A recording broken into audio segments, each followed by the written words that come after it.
और केवटी की जो पुलिस है पूरा भ्रष्ट।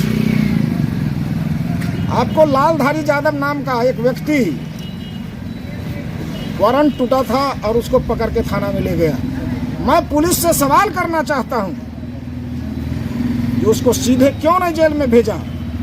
उसे 40,000 रुपये का सौदा किया कि 40,000 रुपया दे दो तुमको मैं जेल नहीं भेजूंगा। और वो कहीं ना कहीं मेरा मौसेरा भाई है। उन्होंने धीरज जी को फोन किया और धीरज जी ने कहा बड़ा बाबू जरा देख लीजिए, कंप्रोमाइज का मामला है, हो जाएगा।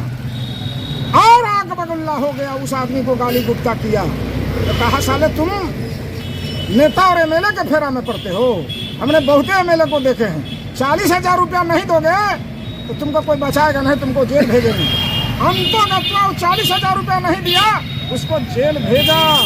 इसी सवाल पर धीरज जी ने पुनः फोन किया जो 40,000 रुपया आपको नहीं देगा तो आप नहीं दीजिएगा।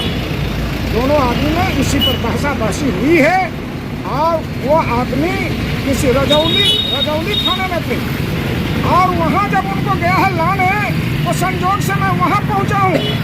हरे लोगों के बीच में उनके साथ अभद्र व्यवहार किया गया है। उन्हें इनकाउंटर करने की धमकी दी गई है तो हम इनकाउंटर कर देंगे। ये हाल है। मैं आपको बताना चाहता हूँ लोकतंत्र के अब चौथे स्तंभ है। कौन कानून में लिखा हुआ है जो कोई ट्रेस नहीं हो। रजौली से चला 8 घंटे तक, 4 घंटा का रास्ता है, 8 घंटे तक मेरे बेटा का कोई सुराग नहीं था। 2-2:30 बजे रात में मैंने एसपी साहब को फोन किया जो मुझे शंका है जो मेरे बेटे को कहीं कोई इनकाउंटर नहीं कर दे, आप अपने से देखिए। कहा जा नहीं, हम देख रहे हैं। और उसके बाद जब दिन में मैं कोर्ट आया, आज सवेर में मैं कोर्ट आया, मैं चारों तरफ खोजा, नहीं मिला। मोबाइल जब कर रहा था तो मोबाइल स्विच ऑफ पकड़े हुआ, उसका मोबाइल सीज किए हुआ है। एक और ड्राइवर का मोबाइल सीज किए हुआ है, अपना मोबाइल स्विच ऑफ किए हुआ है। क्या बतावें, आप लोकतंत्र के प्रहरी हैं, हम लोकतांत्रिक पद्धति से एमएलए हैं।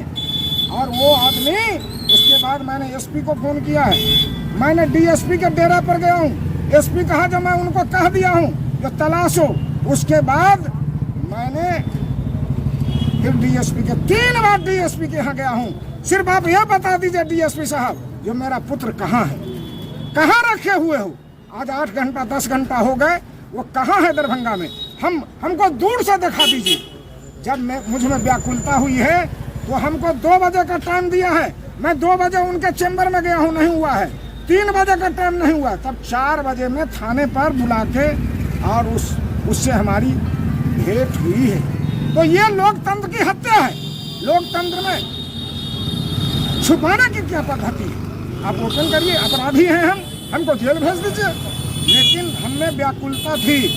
अभी तक बिना दाना पानी का, बीपी का बीमारी है, दवा नहीं खाया था, दवा नहीं खाने दे रही थी पुलिस, पानी नहीं पीने दे रहा था। अभी तक बासी मुंह वह लड़का है। इसका जवाब दे कौन है अगर उसको कुछ हो जाए। आप एक बात मैं बता देता हूँ, इतनी बड़ी राजनीतिक जिंदगी में 40 बरस से मैं राजनीतिक जिंदगी में हूँ। पंचायत अध्यक्ष से लेकर और यहाँ तक आया हूँ। 3 बार एमएलसी का चुनाव लड़ा हूँ, मुखिया का चुनाव लड़ा हूँ, 2 बार से मुखिया का प्रतिनिधित्व वह भी लड़का कर रहा है। एक चींटी भी हम लोगों ने नहीं मारा है, एक चींटी भी नहीं। अगर किसी का यह दावा है कि ये परिवार गोली मारने की धमकी देती है, वो सरासर गलत है। कोई केस मेरे बेटे के खिलाफ नहीं है।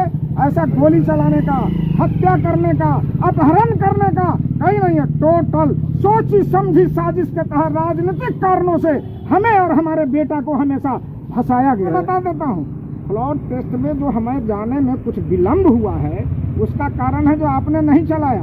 मैं शारीरिक रूप से बीमार था, मानसिक रूप से भी बीमार था। मेरा बेटा गिरफ्तार हो गया था, इसीलिए जाने में समझ लीजिए। मैं सत्ता में बहुत पहले भी रहा हूँ, हम सत्ता में पहले भी रहा हूँ।